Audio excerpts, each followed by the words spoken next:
You're laughing the whole time back there. What's up? Well, it's stupid because it's too early to know anything. It's too early to know what?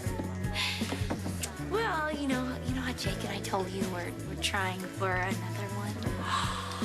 You're pregnant? No, not officially, but it's too early to take a test. But I just have this feeling. Oh, well, sometimes your feelings are more accurate than those tests. Does Jake know?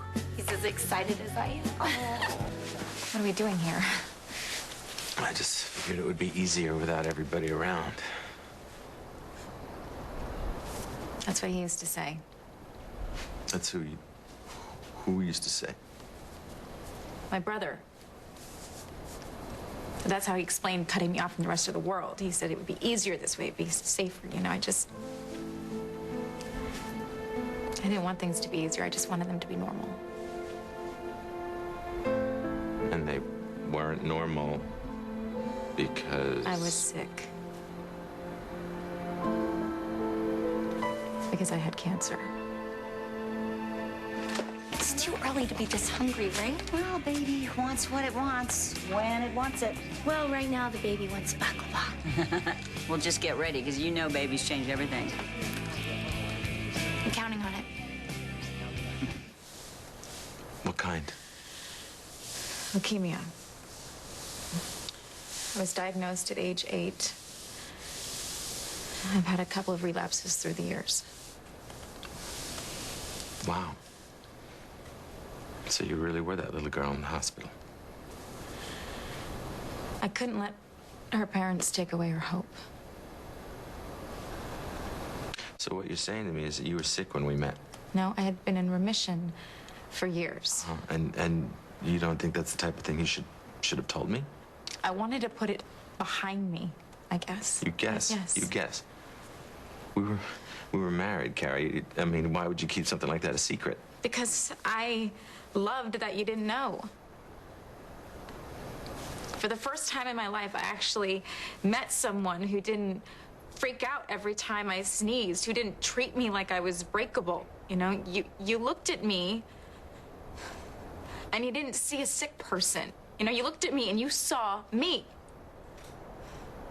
And I needed that. I lived for that. Well, this would explain why your brother is so overprotective. Yeah, my father took off and he became the man of the house, and I was pretty sad because he was 12 years old. Mm-hmm. My mom worked all of the time, so he was like my gatekeeper. I get it. When there were field trips, or when the kids got to hang out at the playground, I was stuck inside, staring out the window, just kind of wondering what it was like, to have like a normal life. I might as well have been sitting inside a plastic bubble because I really didn't get to experience anything. Until Doctors Without Borders.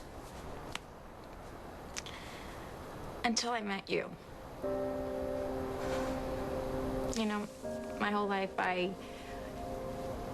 ached to see the world, to take chances, to go on adventures. After college and even after med school, my family wanted me to settle down someplace safe and quiet, just in case. Well, you showed them, right? I did. When I took Dr. Finn's name, I was finally able to live. And then I met you. And I found my partner in crime.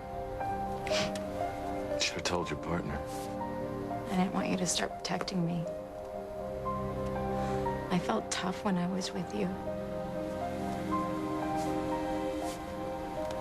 I felt alive. You embraced the world. You never ran from it. And you taught me to do the same. And I love that about you. I love that about us. And to this day, I can't let it go. Oh, you're not pregnant. No. I don't know what I was thinking, going on and on to Jake about how positive I was. I mean, now he's just gonna be all disappointed. Well, you know, I think he probably knows that it's just too soon to get his hopes up. You're right. And I know how lucky we are. I guess I just got ahead of myself. I'm sorry. I was saying that I can't let go of that, the feeling of freedom.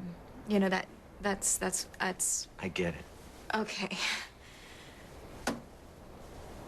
I just want to get out of here, you know, go back to, you know, doing what I want when I want, not having to answer to anybody. Sounds perfectly reasonable.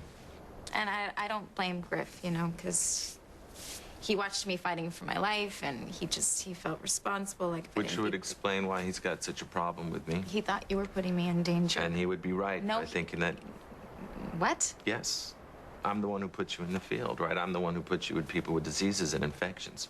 And what if your immune system was compromised? What? No, no, don't say that. Okay, of course it was risky. It was risky for you. It was risky for everybody in the field. Well, everybody didn't have leukemia, Cara. I didn't either. Not anymore. Look, I had two choices. Either live in fear of getting sick again, which isn't living at all, or go after the life that I always wanted. Well, you went after it. Because I didn't tell DWB about my medical history. And you know, the things that I got to see, I wouldn't trade them for anything. Remember the big snowstorm in Afghanistan? Yes. You smashed me with those snowballs. That was the first time you ever saw snow, wasn't it? Yeah. I'll never forget that moment. Felt like the luckiest girl. I felt that way a lot back then. You say that, I gotta ask myself. She feels like she's the luckiest girl. You're the happiest times you ever had, the freest you ever were. If that's true, then why'd you leave it? Us. Why'd you leave it all behind? Well, I'm having a hard time understanding. I thought you said you were happy. I was happy. Well, how do you go from loving your life all the way to jumping into a Jeep, never looking back, and...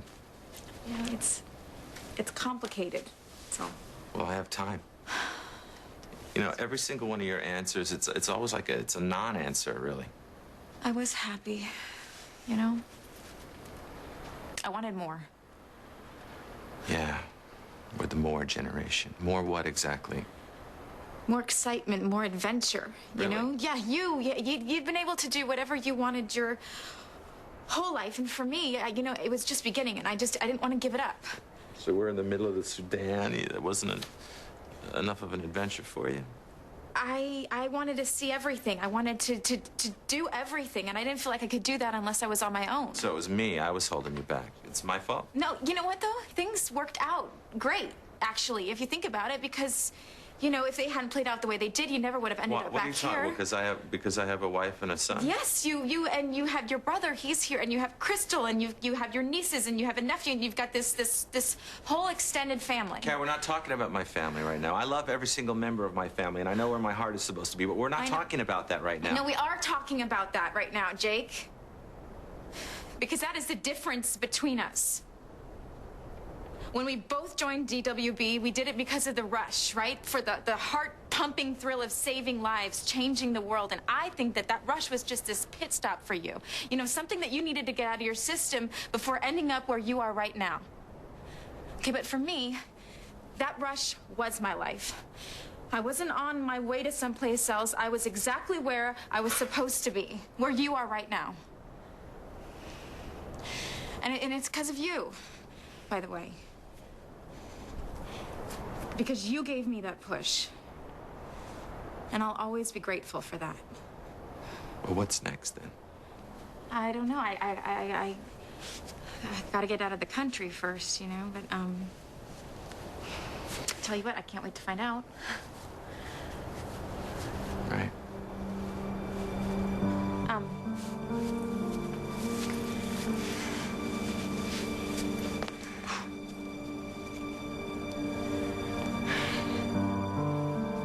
You remember this thing?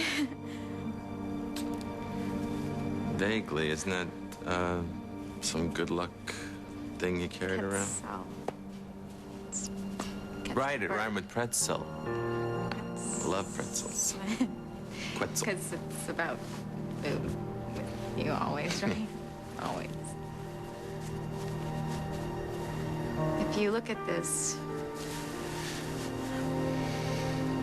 it looks like the bird is growing out of the ground, you know, from his roots. But it's got like these really beautiful wings. I feel like even though you were far away from home, you always had this strong pull to your roots. And for me, it's always been about the wings. If you had just